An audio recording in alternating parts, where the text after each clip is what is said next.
संस्कृत का कारक कौन सा? पंचमी विभक्ति और अपादान कारक, जिसका पहला सूत्र क्या लिखाया गया? अपादाने पंचमी। अपादान कारक में सदैव विभक्ति कौन सी होती है? पंचमी। जैसे वृक्षात पत्राणि पतन्ति, आत लगा हुआ है, ठीक भी हमारा आत था। वृक्ष से गिरते हैं क्या? पत्ते गिरते हैं। उसके बाद पाप और पापी, जो इस पापी जो है इसके लिए नहीं, पुल्लिंग है। पुल्लिंग। हाँ, पापी होती थोड़ी है, पापी नहीं होती है, पापी को होता है। ठीक। अगला था मित्रार्थानाम भय हेतु। भय और रक्षा के योग में सदैव ही पंचमी विभक्ति होती है। जैसे बालिका सर्पात विभेति, या फिर जैसे सेवका चौरात त्रायते। बालिका डरती है किससे? सांप से। और सेवक रक्षा करता है किससे? चोर से। और अगला हमारा सूत्र है जुगुप्सा विराम प्रमादार्थानाम। जब वाक्य में जुगुप्सा, विराम, प्रमाद आदि लगे हों तो विभक्ति कौन सी? पंचमी। जैसे सज्जना पापात जुगुप्सते, जो सज्जन लोग होते हैं वो घृणा करते हैं किससे? पाप से घृणा करते हैं। अगला लिखे, ये बहुत आता है, जो अगला सूत्र हम लिखा रहे हैं ये बहुत बार आया है। सूत्र कौन सा है? भुआ प्राभावश्च। सूत्र क्या है बच्चों? बोलिए।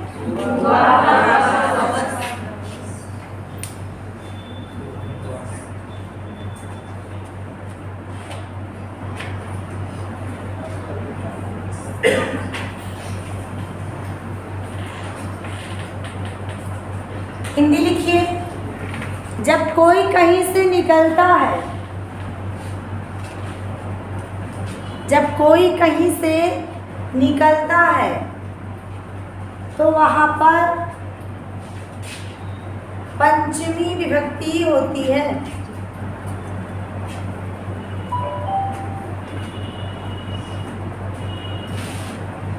जैसे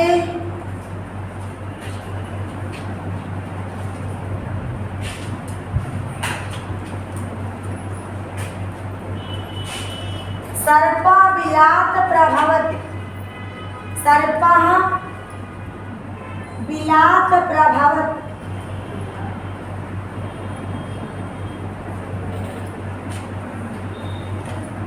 हो गया? सर्पः विलात प्रभवति। और या एक दूसरा लिख दीजिए, गंगा हिमालयात प्रभवति।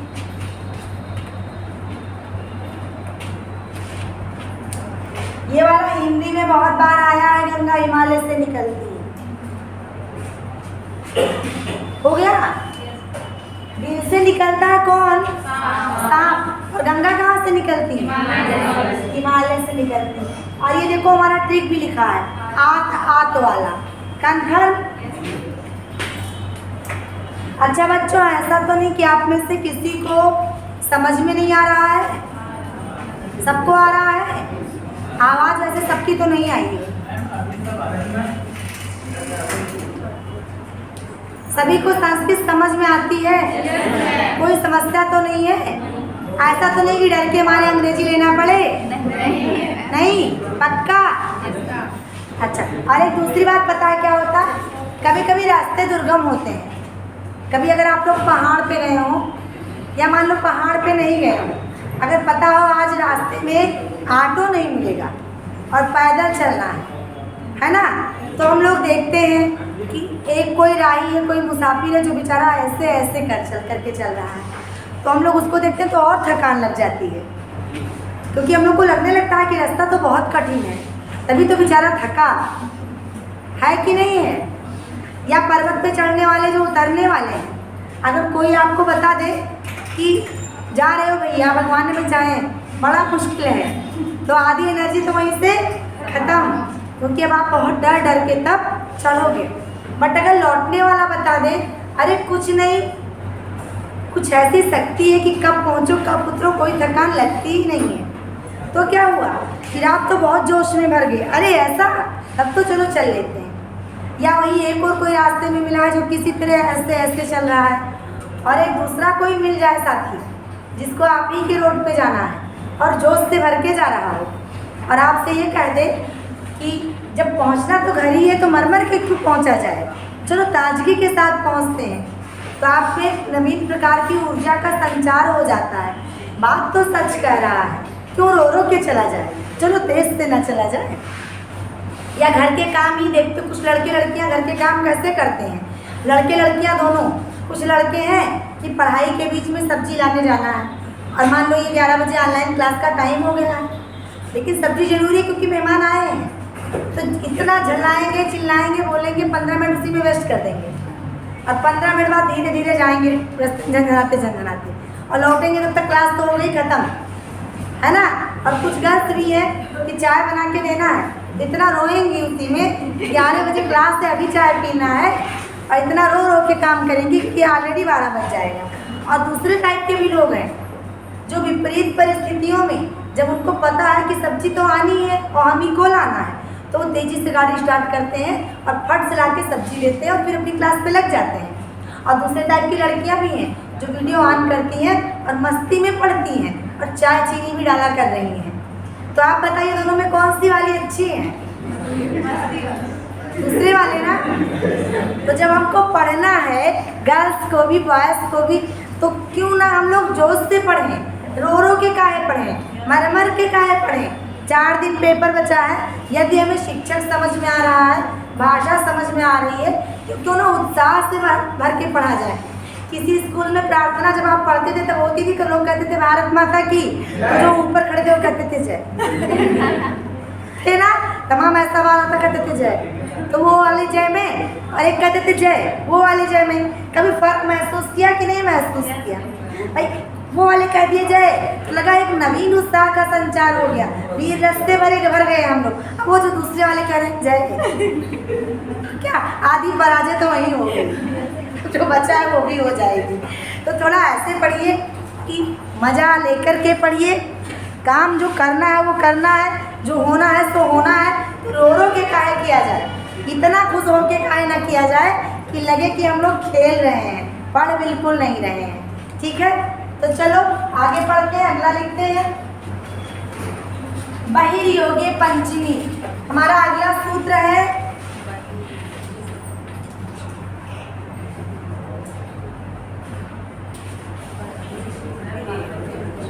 बहिर्योगे पंचमी। बोलिए पहले क्या लिखा है? बहिर्योगे पंचमी। अब देखो इस बार लग रहा है कि सब जोर से जय बोल रहे हैं।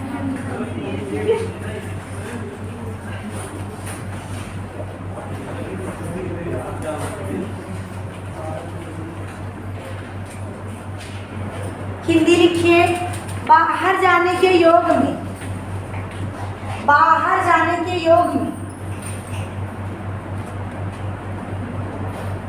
सदैव ही पंचमी विभक्ति होती है।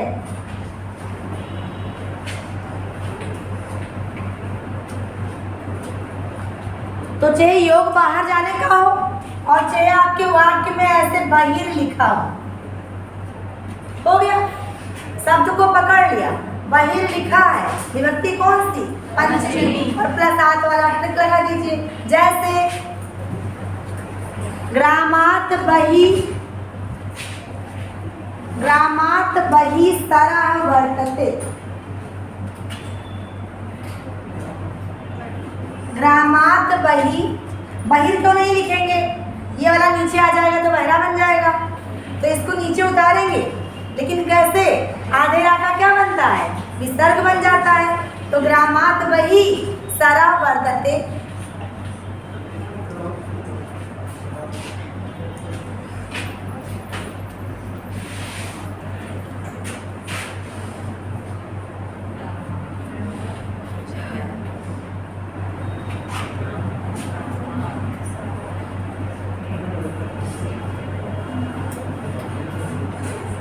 ग्रामात वही सरा वर्तते। ये वर्तते नहीं बेटा, वर्तते है। वर्तते गांव के बाहर क्या है? सर जी खड़े हैं। गांव के बाहर क्या है सर? कौन से सर है? पाठक सर पे खड़ा कर देंगे। वही का मतलब है बाहर और सर का मतलब है तालाब। गांव के बाहर क्या है? तालाब।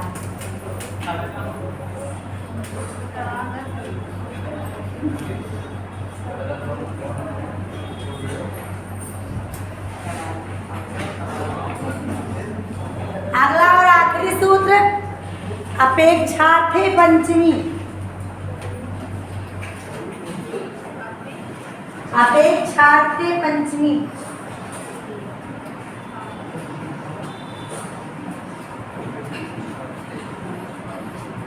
अपेक्षार्थे पंचमी जब किसी से किसी की तुलना की जाती है,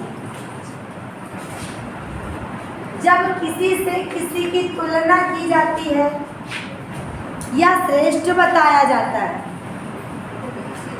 किसी से किसी की तुलना की जाती है या श्रेष्ठ बताया जाता है, तो वहां पर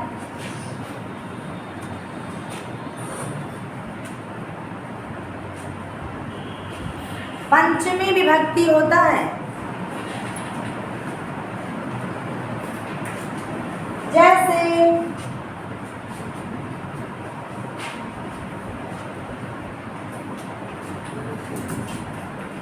धनात् विद्या श्रेष्ठा।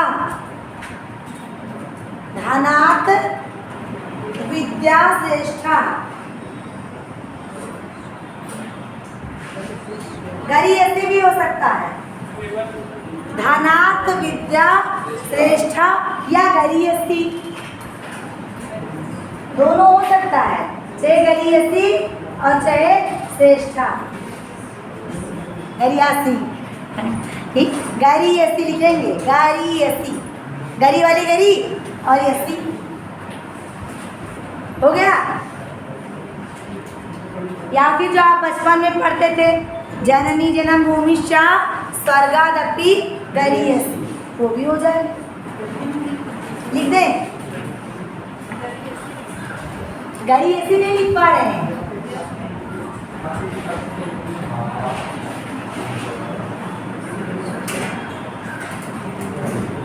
गरीयसी जननी जन्म भूमिश्चा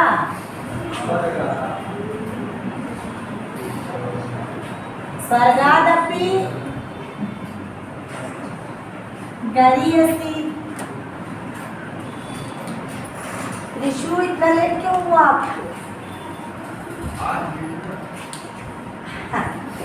पंचमी की विभक्ति खत्म हो गई।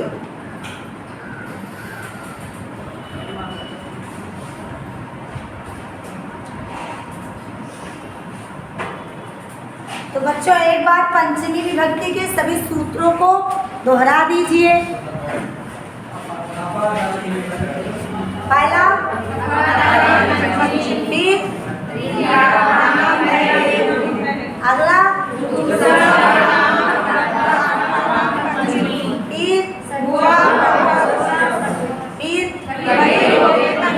और फिर हो गया ठीक। यानी पंचमी विभक्ति के सूत्र क्या है? सबसे पहला वाला क्या है? अपादाने पंचमी। ये अपादान कारक में सदैव ही पंचमी विभक्ति ही लगता है, यानी आत लगा रहेगा तो पक्का पंचमी विभक्ति, इतना ही कह रहा है। फिर क्या भीतार्था नाम पंचमी, जब भय और रक्षा का योग लगेगा तो भी विभक्ति कौन सी हो जाएगी? पंचमी हो जाएगी। फिर क्या है? जुगुप्सा विराम प्रमादार्था नाम पंचमी, जब कहीं घृणा प्रमाद विराम आदि की चर्चा होगी तो भी विभक्ति कौन सी हो जाएगी? पंचमी हो जाएगी। फिर उसके बाद क्या है? भुवाभ्राभावश्च, जब कोई कहीं से निकलेगा या उत्पन्न होगा तो भी विभक्ति कौन सी हो जाएगी? पंचमी हो जाएगी। फिर अगला क्या हुआ, क्या है अगला, बहिर्योगी पंचमी। जब कहीं वाक्य में बाहर लिखा होगा तो वहाँ भी विभक्ति कौन सी हो जाएगी, पंचमी हो जाएगी। और अगला और अंतिम अपेक्षार्थे पंचमी। जब किसी की किसी से तुलना की जाएगी, समानता की जाएगी, तो विभक्ति कौन सी हो जाएगी, पंचमी हो जाएगी। तो सभी बच्चों को पंचमी विभक्ति आ गया पक्का। तो चलते हैं अगले पे। और विभक्ति कौन सी, षष्ठी।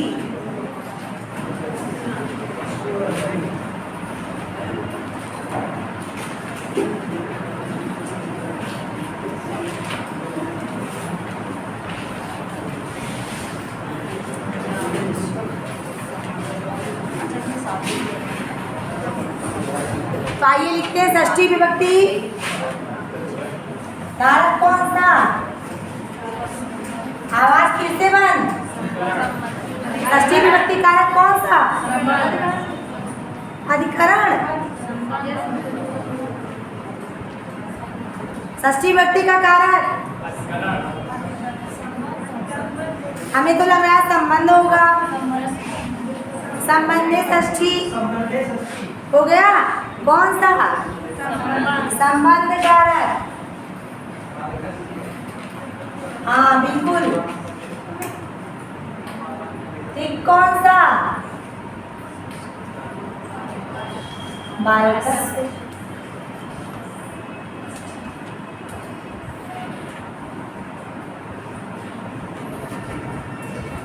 इसमें 3 ही 4 सूत्र है, ज्यादा सूत्र नहीं है।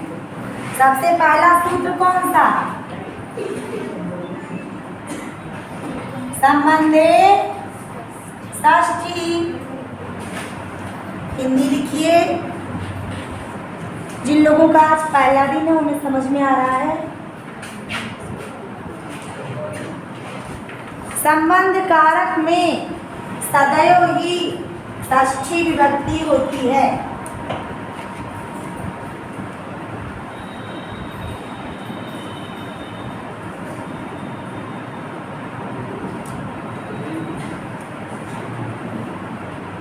हो गया। उदाहरण, इदं रामस्य गृहम् अस्ति। इदं रामस्य गृहम् अस्ति। इदं रामस्य गृहम् अस्ति। ये घर किसका है, राम का है। हो गया। अगला लिखा जाए, कृत्य कर्मणो कृति। कृत्य कर्मणो कृति। हाँ सब बच्चे लिख लेंगे ना। कृत्य कर्मणो कृति।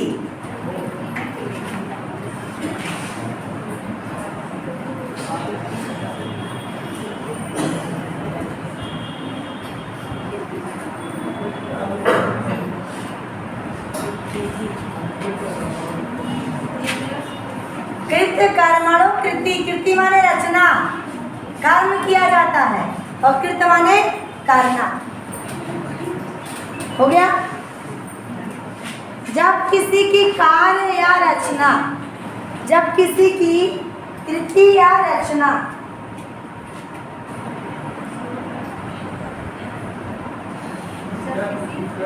कार्य या रचना दिखाई पड़े तो वहां पर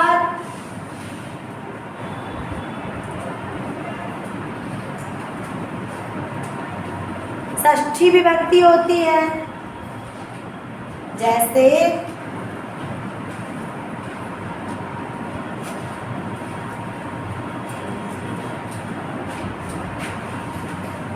जैसे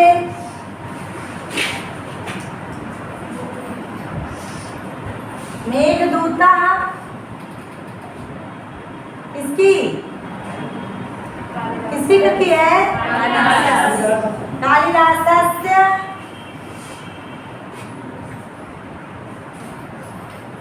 कृति। अब देखो कुछ ना पता हो तो भी ये देखिए टिक लगा हुआ है, कौन सा? अस्य वाला। मेघदूता कालिदासस्य कृतिः अस्ति।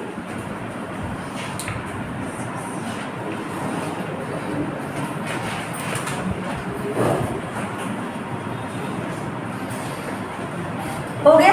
अच्छा, एक चीज ध्यान देंगे, बालकस्य बालकयो बाल का नाम होता है एक वचन, द्विवचन और बहुवचन। तो आप लोग को पता है जब चीजें दो लोगों के लिए होंगी, रचना किसकी है? कालिदास की। यदि रचना कवियों की हो, जैसे पूरा कवि नाम गणना प्रसंगे कनिष्ठिकाधिष्ठति कालिदासा, विभक्ति कौन सी है? ये भी सच्ची ही है। क्यों? क्योंकि कवियों में, पुराने सभी कवियों में कौन श्रेष्ठ है? कालिदास श्रेष्ठ है। तो हमें देखना होगा विभक्ति प्रथमा है, द्वितीय एक वचन है, द्विवचन है या बहुवचन। अब मुख्य टिक तो आज से हमारे पास लगा ही है। और इसका तीसरा और आखिरी सूत्र ये खत्म हो गया है। षष्ठी हेतु प्रयोगे, षष्ठी हेतु प्रयोगे,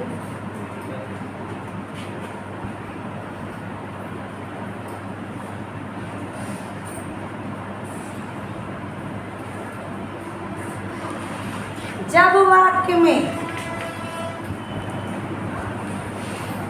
हेतु शब्द का प्रयोग होता है, जब वाक्य में हेतु शब्द का प्रयोग होता है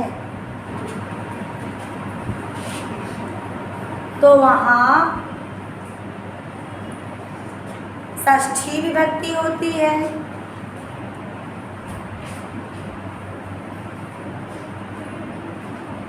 जैसे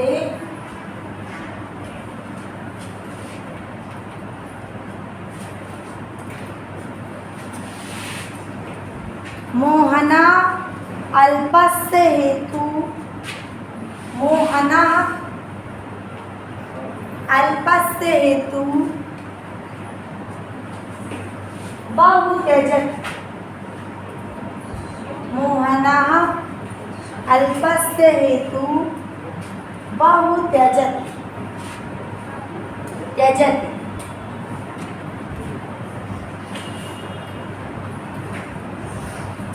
मोहना अल्पस्य हेतु बहु त्यजति।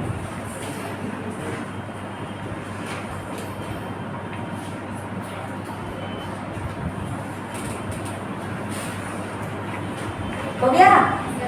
भोजपुरी वाले अभी भी त्यागना को त्यजना बोलते हैं। हम लोग कहते हैं तज दिए, तो तज नहीं है, क्या कर दिए? त्याज दिए हैं। ठीक, तो त्याज नहीं कहते, क्या कहते हैं? तजना कहते हैं। तो वो थोड़े से के लिए किसका त्याग कर देता है? ज्यादा सा चीजों का त्याग कर देता है। तमाम लोग ऐसे होते हैं ना, थोड़े लाभ के लिए बड़े वाले लाभ का त्याग कर देते हैं। तो अब हम आ गए अंतिम कारक पे। विभक्ति कौन सी? सप्तमी। कारक तो लगभग खत्म ही हो गए, छठा सातवां एक ही है, केवल विभक्ति पढ़नी है कौन सी? सातवीं वाली। और सातवीं विभक्ति का कारक कौन सा हो जाएगा? अधिकरण कारक। तो डालिए अधिकरण कारक और सप्तमी विभक्ति।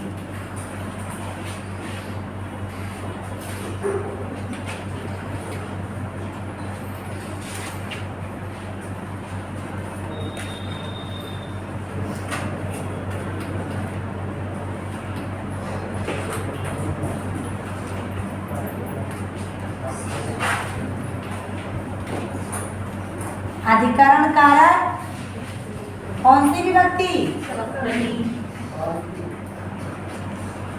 और टिक कौन सा? बालके या रामे।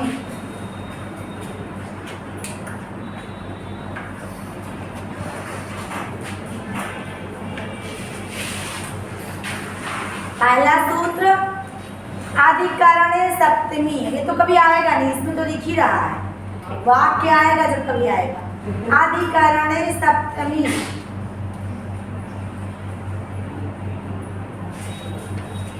हिंदी है अधिकरण कारक में सदैव ही सप्तमी विभक्ति होती है।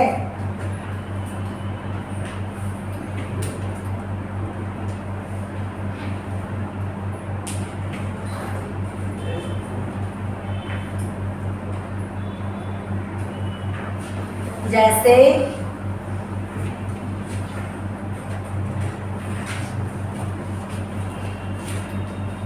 छात्राः विद्यालये पठन्ति। छात्राः विद्यालये पठन्ति। लड़की कहाँ पढ़ती है? विद्यालय में पढ़ती है। अगला सूत्र लिखिए, यस्य च भावेन।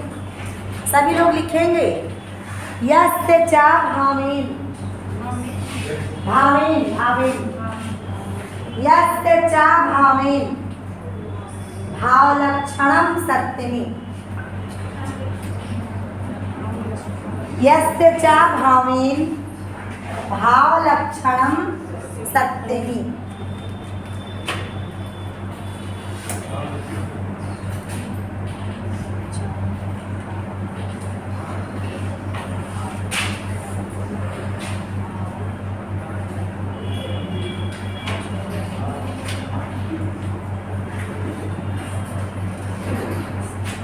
बोलिए, ठीक। तो लिखिए इसकी हिंदी, जब किसी क्रिया के काल से,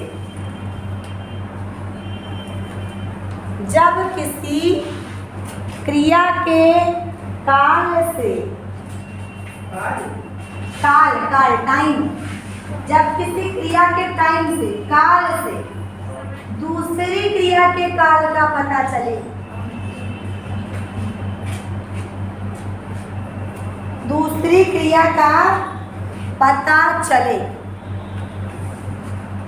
तो वहां पर सप्तमी विभक्ति होती है।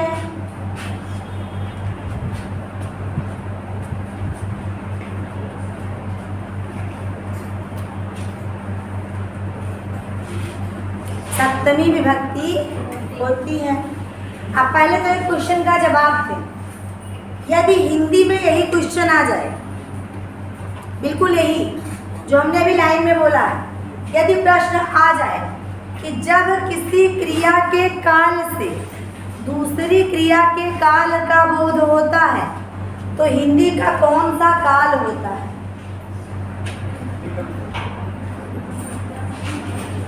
वर्तमान की बात हो रही है, बीते हुए की नहीं।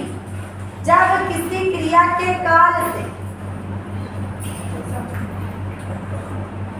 भविष्य में दूसरी क्रिया के काल का बोध हो तो कौन सी क्रिया होगी, कौन सा काल होगा?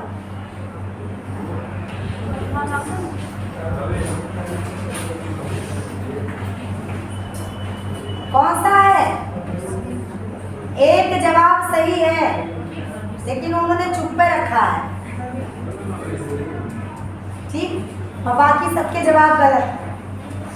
तो जिनके सही है वो लोग बोले कौन सा है।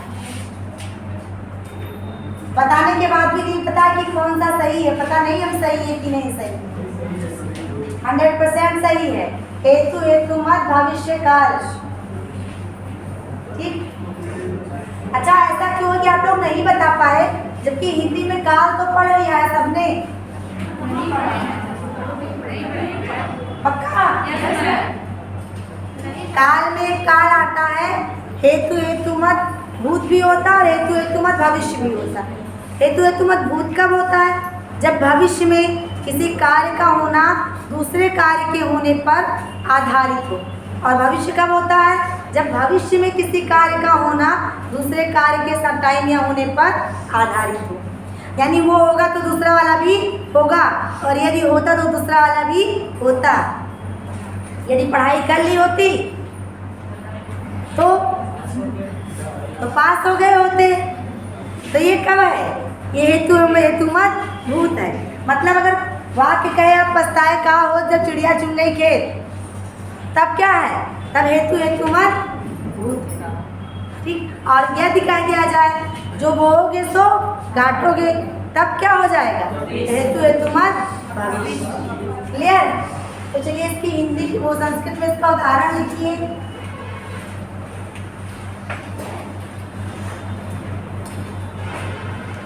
रामे वनम गता, रामे वनम गता,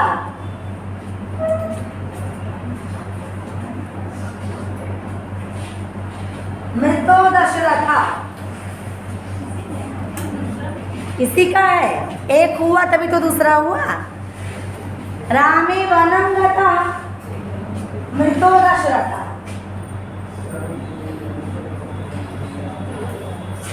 राम वन में गए और दशरथ घर में। या एक और उदाहरण लिख लीजिए। सूर्य अस्ता गता सा गता, सूर्य अस्ता गता सा गता। अब हम दोनों लिखते हैं, अपना अपना मिलान कर लीजिए।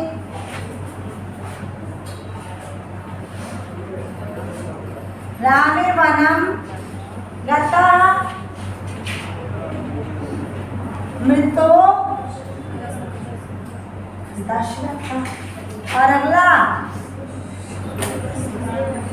सूर्य अस्तम गता सा गता। राम वन में गए, दशरथ मर गए, और फिर क्या हुआ? सूर्य अस्त हो गया और वो चला गया। ठीक। समझ में आ गया है? तो बोलिए एक बार क्या लिखा है?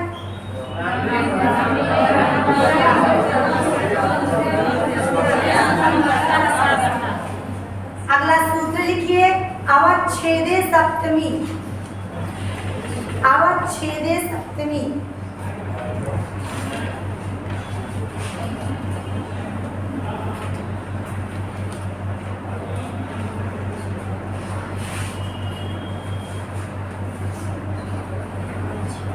हो गया? पक्का हो गया है ना? अवच्छेदे सप्तमी।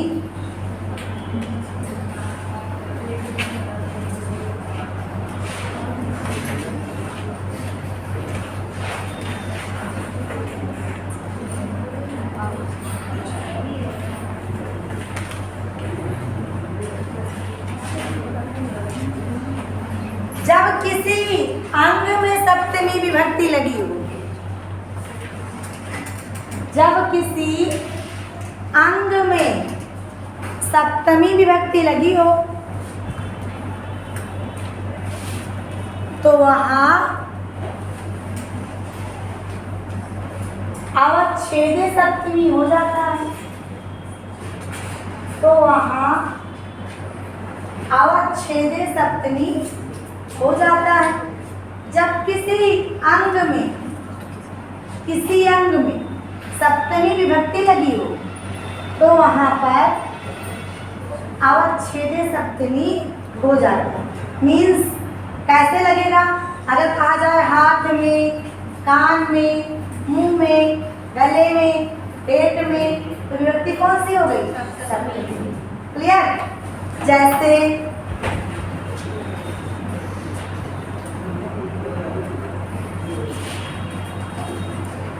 करे गृहीत्वा कथिता, करे करे गृहीत्वा कथिता, करे गृहीत्वा कथिता।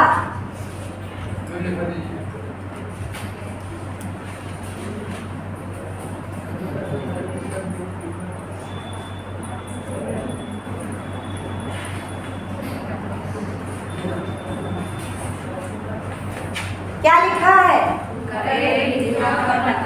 मतलब हाथ में लेकर कहा हाथ में लेकर कहा, यही इसकी मीनिंग है। कर वाला भी वैसे बाबा देख एकदम बालक जैसे। ठीक तो गया, समझ में भी आ गया है। करे करे गृहीत्वा कथिता, कभी कभी हम लोग कहते नहीं है, वो मान लो कसम खाने के लिए दुर्वासा मुनि हाथ में लोटे में से जल निकाले, तो किस में लेकर कहा? हाथ में लेकर कहा ना। तो वो जो हाथ में लेकर कहा वही विभक्ति कौन सी है? सप्तमी। ठीक, या कान में कुंडल पहना तो भी विभक्ति कौन सी है? सप्तमी है। या कोई चीज आंखों में बस गई हो तो विभक्ति कौन सी है? सप्तमी। समझ में आ गया? जैसे कह दिया जाए कि राधे मोहनम नयनम बसत, मोहनस्य राधे मोहनस्य नयनम बसति, अब भी सप्तमी हो गया। क्यों? क्योंकि राधा बसती है कहाँ? मोहन के नैनों। अगला लिखिए, यतश्च निर्धारणम। अगला सूत्र है यतश्च निर्धारणम। यतश्च निर्धारणम,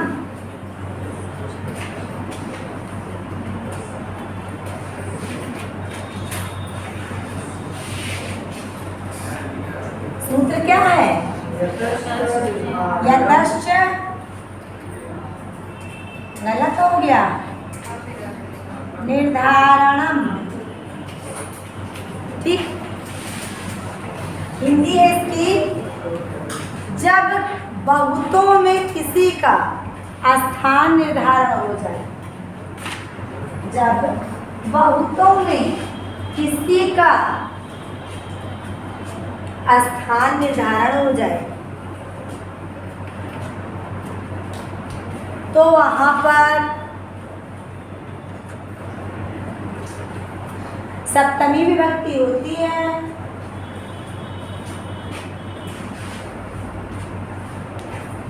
अब सप्तमी का सूत्र क्या है? रामे रामेशु रामा नाम। ठीक, अब क्या रहा है? बहुतों में निर्धारण हो जाए, चाहे एक का हो चाहे बहुत, बहुते में होना है। ए वाले का तो नाम यहाँ रह ही रह गया। अब कवि और कवि नाम बचे हैं, तो जैसे कवि नाम कालिदासा श्रेष्ठ, जैसे कवि नाम कालिदासा श्रेष्ठ हो गया। क्या लिख दीजिए? देवेशु भोलेनाथा श्रेष्ठ हो गया। एक द्विवचन हो गया, बहुवचन हो गया। देवेशु भोलेनाथा श्रेष्ठ हो गया। सभी कवियों में कौन श्रेष्ठ?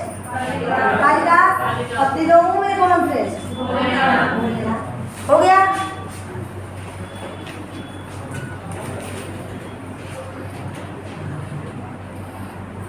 और आखिरी आधारो अधिकरणम। आधारो अधिकरणम,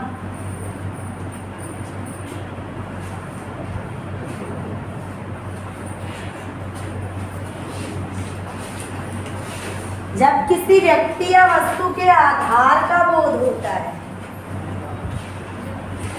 जब किसी व्यक्ति या वस्तु के आधार का बोध होता है तो वहां पर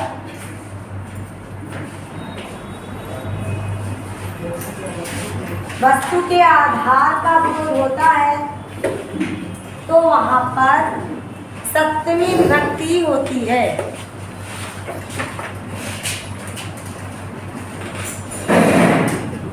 जैसे जैसे पात्रे वर्तते जलम। 2 मिनट बच्चों धीरज रखिए, जो अभी आए वो भी 2 मिनट का धीरज रखें। पात्रे वर्तते जलम, पात्रे वर्तते जलम। हो गया। और एक और उदाहरण लिख लीजिए, कटे आस्ते मुनि। कटे आस्ते मुनि, पात्रे वर्तते जलम और कटे आस्ते मुनि। अब कल की क्लास में आप कटे आस्ते मुनि, मुनि हिंदी क्या होगी? मुनि क्या हिंदी क्या होगी? मुनि कटे। बहुत बढ़िया, मुनि चटाई पर बैठे। तो कल की क्लास में आप सभी लोग पूरे कारक को दोहरा के आएंगे। सबसे पहले तो कारक का दोहराव होगा और फिर हम आगे बढ़ेंगे किसकी ओर? समास की ओर।